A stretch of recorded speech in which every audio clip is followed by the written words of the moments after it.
बहुत पुराने समय की बात है। रामपुर नाम का एक गांव हुआ करता था। उस गांव में मनोहर नाम का एक कूड़ा बीनने वाला लड़का रहता था। वो सड़कों पर प्लास्टिक की बोतलें, कागज और भी बहुत सारा सामान बिना करता था। लगता है मैं पूरी जिंदगी कूड़ा ही बीनता रहूंगा। सारा कूड़ा बिनने के बाद शाम को वो कबाड़ी वाली दुकान पर चला गया। क्या बात है मनोहर, आजकल तू कूड़ा बीनने में मन नहीं लगा रहा है क्या? आप भी कमाल की बात करते हैं। कूड़ा बीनने में भला किसका मन लगेगा? ये सब काम तो मजबूरी में करता हूँ। वरना तू तो बहुत बड़ी कंपनी का मालिक होता है ना। जो काम करते हो उसकी इज्जत किया करो, वरना ये भी छिन जाएगा किसी दिन। खैर, मालिक ने मनोहर को पैसे दिए और वो अपने टूटे फूटे घर में वापस आ गया। अगली सुबह जब वो सोकर उठा, तभी उसे अचानक उस कबाड़ी वाले की बात याद आई। उस कबाड़ी वाले ने शायद ठीक ही कहा था। अगर मैं कूड़ा बीनना शुरू ना करता तो मैं आज भी सड़कों पर ही सो रहा होता, सिग्नल्स पर भीख मांग रहा होता। कम से कम टूटी फूटी ही सही, खुद की झोपड़पट्टी तो बना ही ली है। खैर, इसके बाद मनोहर ने अपनी वही बोरी उठाई और अपने माथे से लगाई।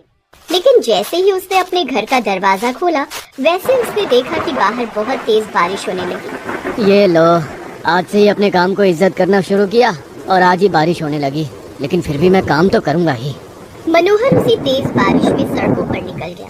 रास्ते में बहुत सारी प्लास्टिक की बोतलें, प्लास्टिक की पॉलीथीन पड़ी थी, जिसे वो उठा उठा कर अपनी बोरी में भरता जा रहा था। तभी उसने देखा कि बहुत सारे कागज के ढेर वहाँ पर पड़े थे, लेकिन वो बहुत भीग चुके थे। ये देखो, ये तो वही बात हो गई कि मेरे सामने हजारों किलो सोना पड़ा हुआ है, लेकिन देखते ही देखते वो सोना मिट्टी बनता जा रहा है।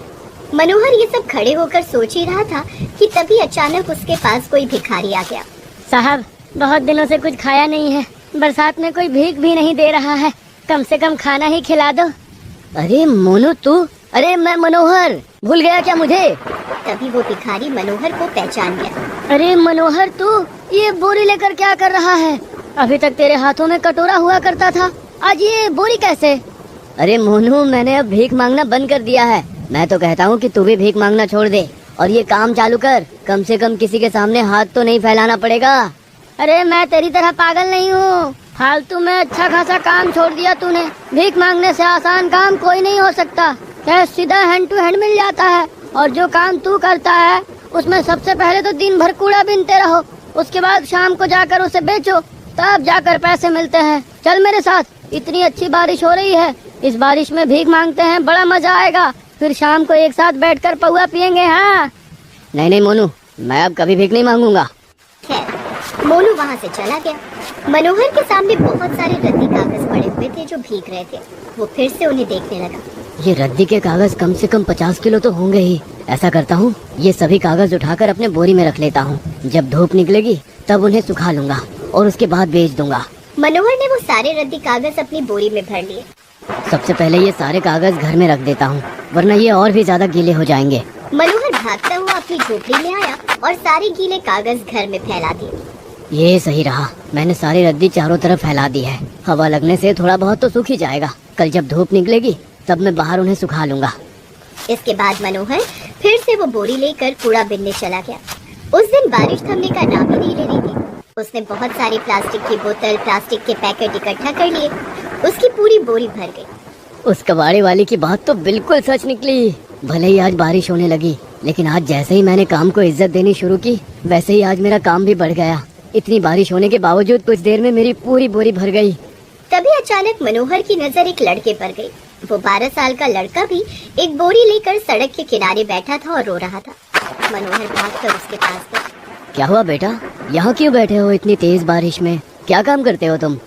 कुछ नहीं भैया, मैं कबाड़ बीनकर अपनी जिंदगी चलाता हूँ। मेरी माँ अचानक बीमार हो गई, तो मैंने सोचा था कि आज दिन भर ढेर सारा कूड़ा बीन लूंगा, ताकि शाम तक पैसा इकट्ठे हो जाएंगे और मैं अपनी माँ का इलाज करा लूंगा। लेकिन इतनी तेज बारिश में जरा सा भी कूड़ा नहीं मिला मुझे। इतनी छोटी उम्र में तुम कूड़ा बीनते हो? मैं एक भिखारी के खानदान से हूँ। मेरे माँ बाप भीख मांगते थे। एक दिन मेरे पिताजी ट्रेन में भीख मांग रहे थे, तभी एक आदमी को उन पर गुस्सा आया और उसने चलती ट्रेन से मेरे पापा को धक्का दे दिया और मेरे पिताजी मर गए। इसके बाद मेरी माँ भी भीख मांगने लगी, लेकिन मेरी माँ को भीख मांगता देखकर मुझे अच्छा नहीं लगता था, इसीलिए मैंने कूड़ा बीनना शुरू कर दिया। तुम्हारी माँ बीमार है तो घर जाकर उनकी सेवा करो। मैंने आपको बताया ना, कि मुझे उन्हें डॉक्टर को दिखाना है और मेरे पास 1 रुपए तक नहीं है। आज बिल्कुल कूड़ा भी नहीं मिला, वरना यही बेचकर मैं इलाज करा लेता अपनी माँ का। कितने रुपए चाहिए बताओ? मुझे किसी की भीख नहीं चाहिए। मैंने आपको बताया था ना कि मेरे माँ बाप भीख ही मांगते थे, तो मैं भी तो भीख मांग सकता था ना। लेकिन मैंने कूड़ा बिनना चालू किया, तो मैं आपसे भीख कैसे ले सकता हूँ? तू बिल्कुल मुझ पर गया है। अच्छा एक काम कर, मैं तुझे पैसा नहीं दूंगा। देख मेरी पूरी बोरी भर गई है। मैंने आसपास का सारा प्लास्टिक और कूड़ा इकट्ठा कर लिया है, इसीलिए शायद तुझे नहीं मिल रहा है। मेरी ये बोरी तू ले ले और तू कबाड़ी वाले को बेच दे। अपनी माँ का इलाज करा। 2 दिन बाद मुझे इसी जगह मिलना, फिर मुझे सारा कूड़ा और प्लास्टिक वापस कर देना। हिसाब बराबर, इसमें कोई भीख नहीं हुई। नहीं भैया, मैं ये नहीं ले सकता। देख बोलो, तू बहुत खुशकिस्मत है कि तेरी कम से कम माँ तो जिंदा है। मैंने कभी अपने माँ बाप को नहीं देखा। तूने मुझे भैया कहा, इसका मतलब तेरी माँ भी मेरी माँ हुई। कम से कम इस नाते तो कूड़ा ले ले मुझसे। माँ से बढ़कर कुछ नहीं। इस उम्र में इतना स्वाभिमान अच्छी बात नहीं है।